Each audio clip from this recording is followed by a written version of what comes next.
Good evening. You're watching the news at 7:30 on ATV. I'm Anne Reesom. And I'm Edna. Here's a look at tonight's top stories. Finance Committee breaks for summer holiday after last-minute dash to clear backlog of funding requests.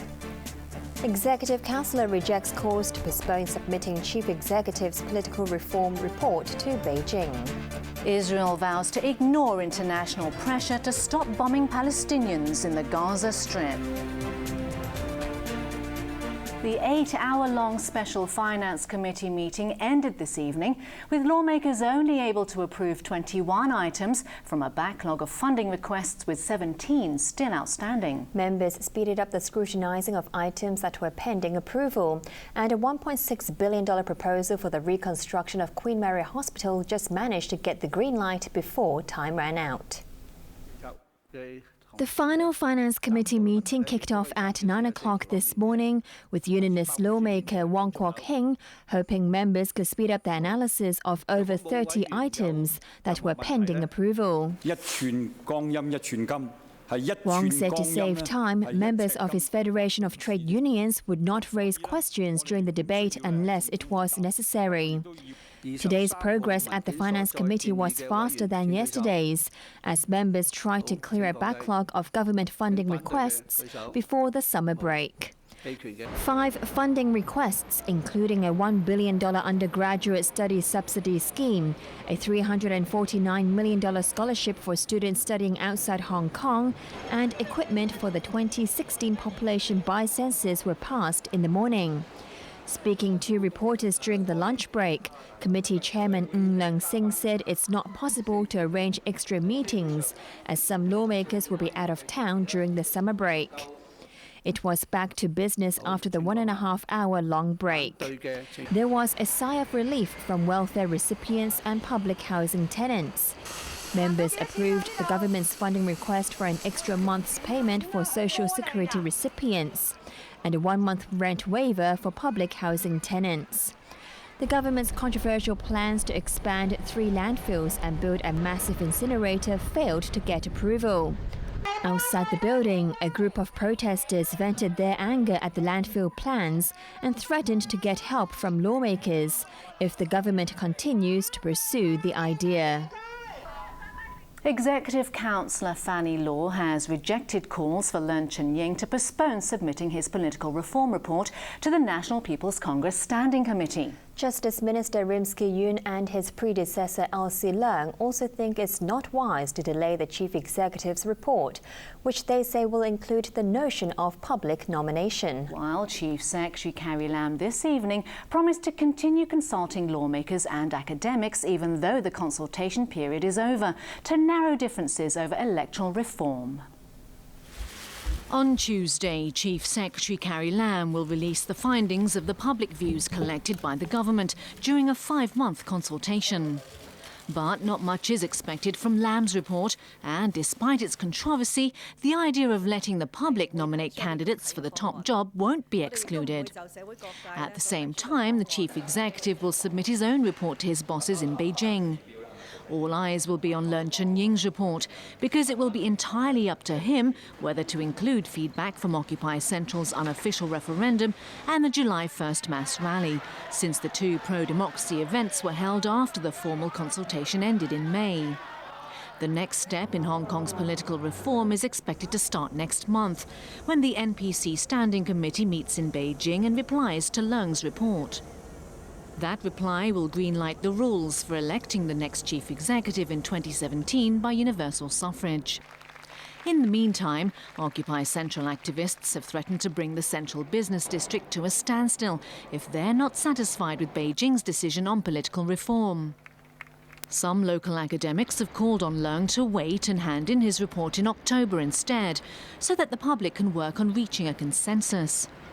Executive Councillor Fanny Law, however, thinks waiting a couple of months won't make much difference, and that Leung should give Beijing his report sooner rather than later. No matter if you postpone it for 2 months or bring it forward by 2 months, it's the same, Law said. She explained that the sooner Beijing got back to us with the bottom line on how to elect Hong Kong's next leader, the sooner the public could focus on debating the practicalities of doing that, including how to form the nominating committee.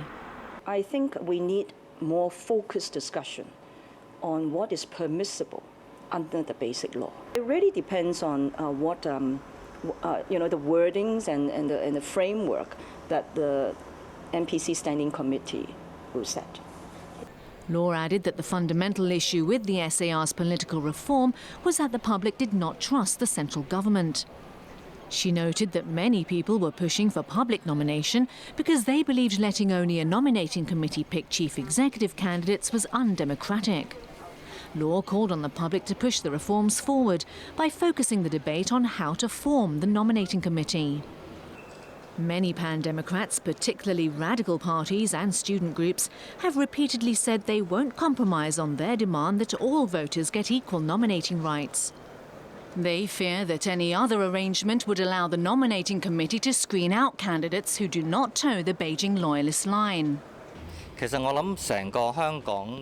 But Justice Chief Rimsky-Yun said he believed the chief executive's report to Beijing would include the notion of the public nominating the SAR's next leader. Yun agreed with Law that it was important to focus now on how the nominating committee would be formed. He also hoped the community could reach a consensus on electoral reform in a rational manner. Yun's predecessor, Elsie Leung, who is now Deputy Director of the NPC's Basic Law Committee, said at a seminar this afternoon that it was a little premature to be criticising the government's or the chief executive's reform reports before they'd even been released. Still, Leung believes that both reports will include the civil nomination idea. The former Justice Minister doesn't agree that the chief executive should hold off on submitting his report because the electoral reform consultation has been conducted for months now and it's time to bring closure to it. Leung also believes that Beijing will take into account public opinion in conjunction with the administration's reports. The Catholic diocese, meanwhile, presented its 3 new bishops to the public today. One of them, Michael Young, told reporters that people would rise up against a government if they believed their dignity and rights were under threat, so there was no reason for the church to oppose civil disobedience movements like Occupy Central. While another new bishop, Joseph Ha, vowed to help any Catholics who were arrested for taking part in the Occupy Central protest, since it did not go against their beliefs. Health Chief Ko Wing-man says there's no timetable yet for when live mainland poultry imports will resume after the 4-month ban on the birds ended last month. Ko explained today that a lack of consensus on poultry inspections between local and mainland experts has delayed the resumption date. More than 20,000 birds were slaughtered in January after the discovery of the deadly H7N9 virus, forcing the closure of the Changshawan wholesale market for 3 weeks. The government then imposed a 4-month ban on mainland chicken imports in February to allow authorities to set up a segregation facility in Takuling, so they will be prepared for future outbreaks. The segregation site is now ready, and the 4-month ban ended on the 20th of June. But Health Chief Ko Wing-man says authorities are unable to set a date for the resumption of live chicken imports because a consensus has not been reached on the inspection arrangements for the birds. This follows mixed views of experts on the deadly H7N9 virus, as local experts believe the virus is of low pathogenicity to poultry, but highly pathogenic in humans. Representatives of the Food and Health Bureau have met the officials of the mainland authorities on the 10th of July to discuss the arrangement for resumption of live poultry supply to Hong Kong. However, due to a lack of consensus between the experts of Hong Kong and the mainland, we have not been able to decide upon a date for resumption of live poultry supply to Hong Kong. Ko said the human fatality rate of H7N9 is high and the source of infection comes from poultry. Therefore, there is a need to minimize the risk of infection with tighter inspections for the well-being of Hong Kong citizens. Ko added that communication between both sides will continue. A study has found that many ethnic minorities feel their Chinese isn't good enough for them to fit into society. With DSE results just around the corner, the researchers say they hope a new government program for ethnic minorities will help them enter local universities. Winner Wong reports. Marvin is of Nepalese and Filipino ethnicity. Despite being able to speak fluent Cantonese, he has trouble reading and writing Chinese. He says he's worried this will stop him from getting into a local university, as he needs to get at least a 3 in the DSE exams. The Hong Kong Christian Service and City University recently surveyed 400 ethnic minority students between the age of 12 and 23. About 60% said they only possessed primary-level Chinese skills and were worried this may affect their performance in school and even bar them from getting into a local university. To tackle the problem, the Education Bureau is rolling out a program for second-language learners this coming school year. With 2 more days until the DSE results are out, students are bracing themselves for the outcome. Their main concerns are whether they'll get into their university of choice. This morning, Ng Tak Kei, president of the Hock Yao Club, reminded students it's not the end of the world if things don't go as planned. This year, 80,000 people sat the DSE exams, but there are only 15,000 university spaces available. Winna Wong, ATV News. Overseas, the death toll from Israeli airstrikes in the Middle East has passed 120, with mainly civilians among the dead. But Israel has vowed not to cave to international pressure to halt the operations or negotiate a ceasefire. Arthur Keola reports. 9 children were among those wounded in an Israeli airstrike on farmland in Gaza City. Witnesses said they were playing out in the open when the area was shelled. The death toll has steadily risen since airstrikes began shaking the city every few minutes since they began on Tuesday. Dozens of civilians are among the casualties. 2 disabled women were killed and 4 others injured when an Israeli tank shell hit a rehabilitation center east of the city. Despite the innocents being killed in the attacks, Israel's Prime Minister Benjamin Netanyahu has vowed to resist foreign pressure to halt the operations. Israel insists dozens of terrorists are among the dead. Its ambassador to the U.S. told lawmakers his country would actually take tougher action if it wasn't for its Iron Dome defense system, which protects Israel from Palestinian rockets.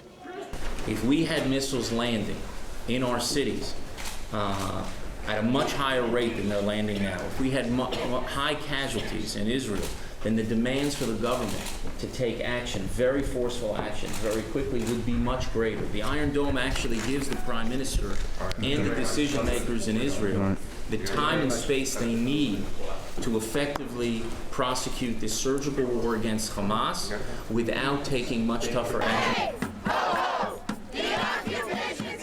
Protesters gathered outside the Israeli embassy in Washington to protest against the airstrikes. They accused the U.S. of helping fund the crisis. They're allies! They're supporters! They're not in the homes of Palestinians! They're right here in the Pentagon and the White House! Protesters also gathered outside the Palestinian embassy in the Egyptian capital, Cairo. To show their solidarity, they burned the Israeli flag. They are calling on Arab leaders to open borders for wounded Palestinians to receive treatment. Arthur Keola, ATV News. Still to come on ATV's main news. Mainland tech experts warn that iPhones are snooping on their owners. And NBA fans in Cleveland celebrate after LeBron James signals his return.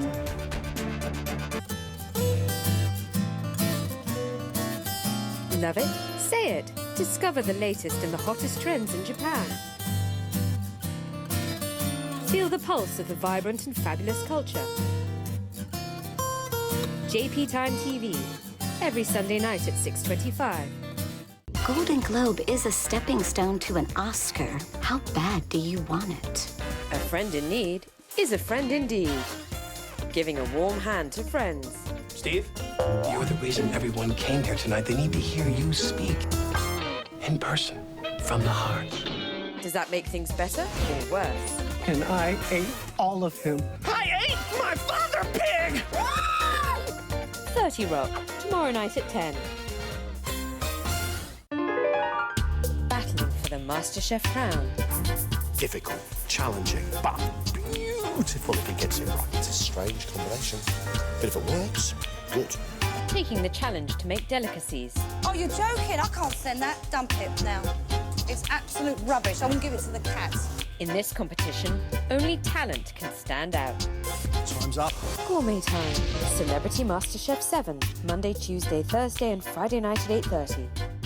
最近有唔少意見都認為，香港與其花時間去擴建幾個堆填區，倒不如快快脆脆起返幾個俗稱焚化爐嘅轉廢為能設施吧啦。不如講下喺香港起一個基建嘅基本程序先啦。就好似喺石鼓洲興建嘅轉廢為能設施咁，由規劃工程去到投產，花咗足足22年。香港嘅3個堆填區陸續就會喺5年內爆滿，咁我哋何來又多幾個22年去等呢？ ATV World Channel, Amazing Summer. Traveling tells you how extraordinary the world can be. Stay with remote tribes in Papua New Guinea. Documentaries record historical events, but also warm stories. Mr. Thompson is starting to rebuild her face. Popular dramas add more enjoyment to your daily life. We will not be abused anymore! Okay, Corey. Your father died by my hands, and you will as well. Embrace the coming amazing July.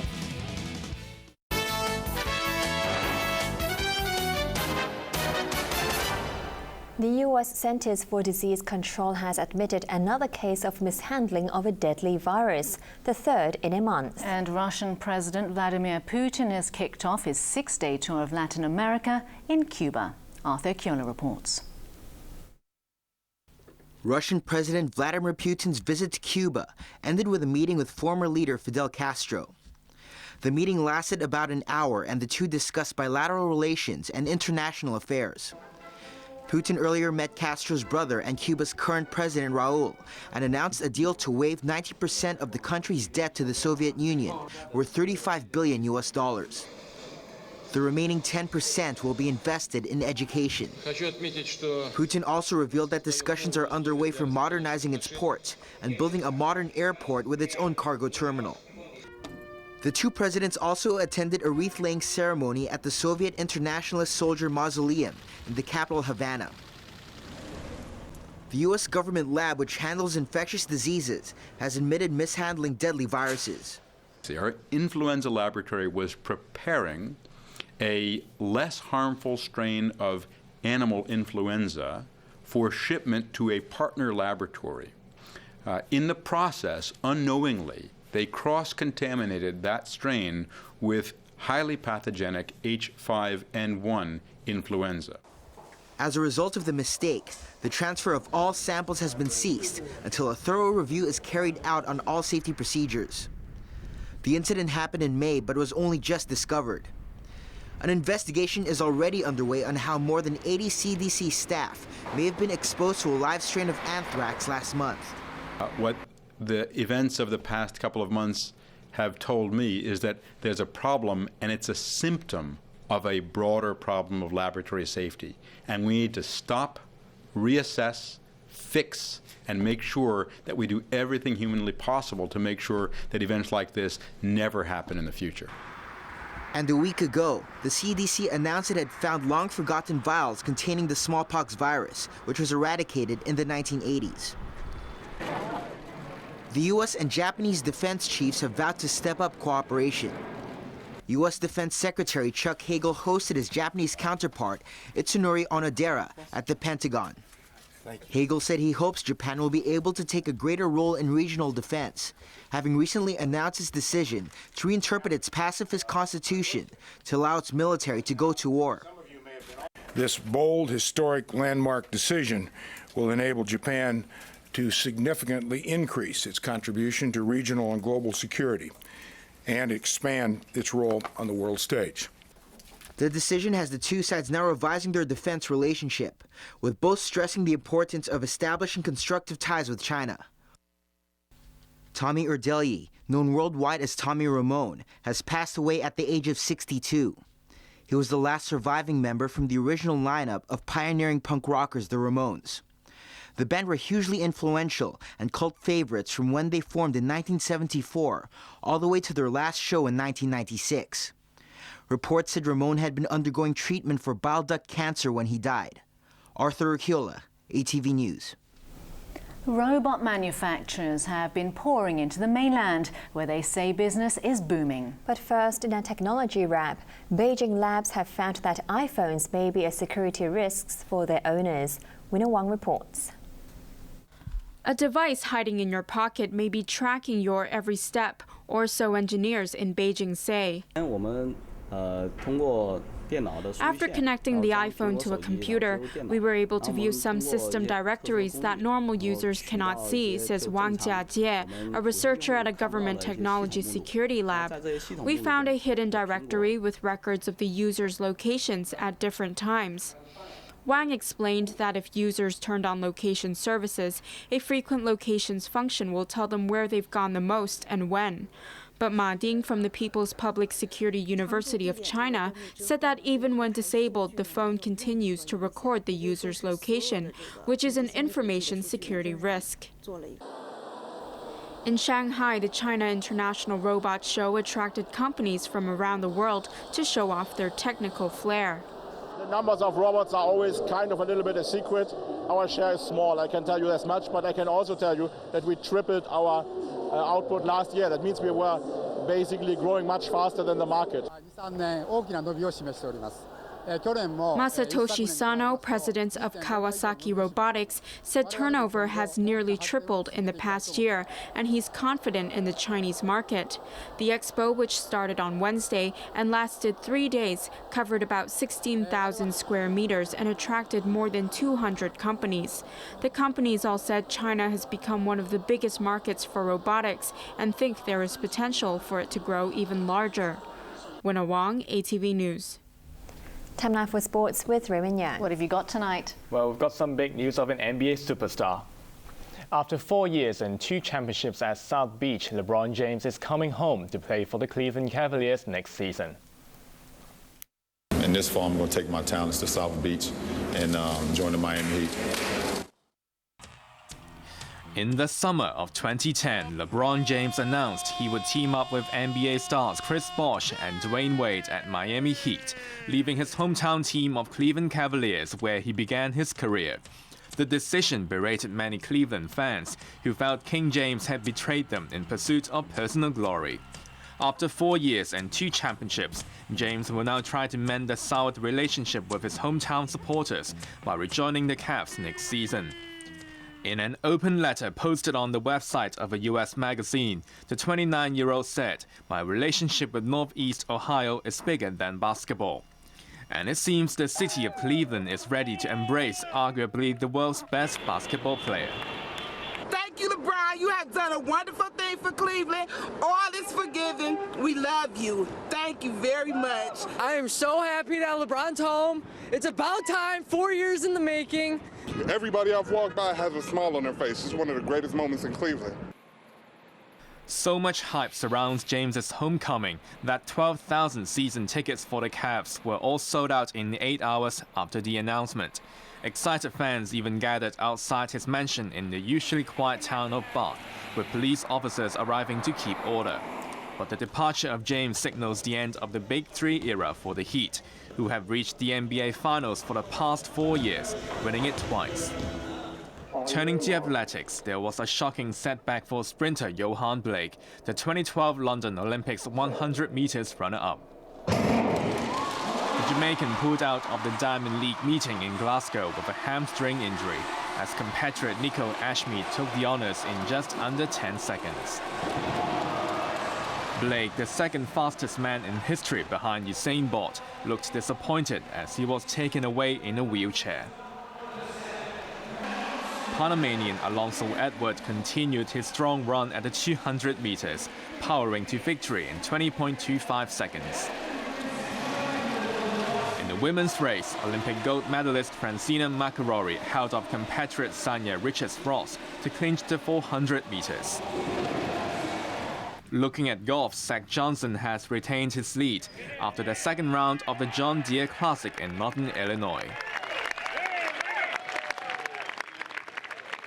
The 2012 winner started strong with 7 birdies, but 2 bogeys later on dropped him into a tie with fellow American William McGirt at 12 under 130. There was a 4-way tie for 6th position at 9 under, with Steve Stricker carding a 6 under 66 to go into contention. Another 2 strokes off the pace is Jordan Spieth, who recovered nicely from the bunker to birdie his second hole on the back 9. And finally, in football, more than 25,000 soldiers and police officers have arrived in Rio ahead of the World Cup final on Sunday. Security is extra tight outside the Maracanã, where the showdown match between Germany and Argentina will be held. Dubbed as the biggest operation in Brazil's history, the city's security chief acknowledged the immense responsibility over the fans' safety and will take no chances in laying down blanket security. Meanwhile, Brazil's national heroes are trying to salvage a devastating semi-final defeat tonight when they take on Holland for the 3rd-place playoff in Brasilia. And a look at the weather before we go. It was another hot and humid day with a mixture of sunshine, clouds and showers. Temperatures range from 28.3 to 33.6 degrees, while the relative humidity was between 67 and 92%. Winds were moderate coming in from the south and fresh offshore at times. Let's check on the ultraviolet reading. The maximum recorded for the day was 9. Tomorrow's UV index will be around 10. Now for a look at the weather in the region. An airstream from the south is affecting the coast of Guangdong. And now the satellite images. Showers are affecting the coast of Guangdong and the northern part of the South China Sea. Here's what we can expect over the next few days. There will be isolated thunderstorms at first tomorrow, mainly cloudy with sunny periods for the day. Temperatures will range from 28 to 33 degrees. Very hot again with sunny spells and showers on Monday and the next couple of days. Here are the latest pollution readings under the Air Quality Health Index. General stations are at 2 to 3, meaning the health risk is low. Roadside levels are at 3 to 4, so the health risk is low to moderate. Finally, here's the weather around the world.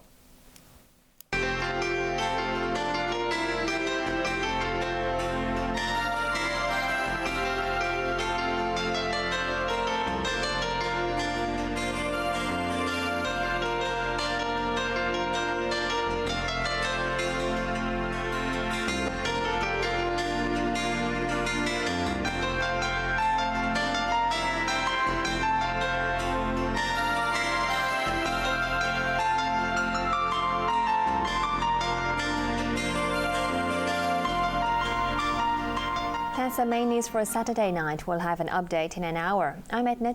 I'm Raymond Yang. And I'm Anne-Marie Sim. Thanks for watching ATV. Good night. Good night.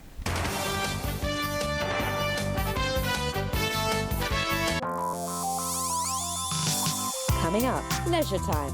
Ramble round the 7 Guangdong Greenway.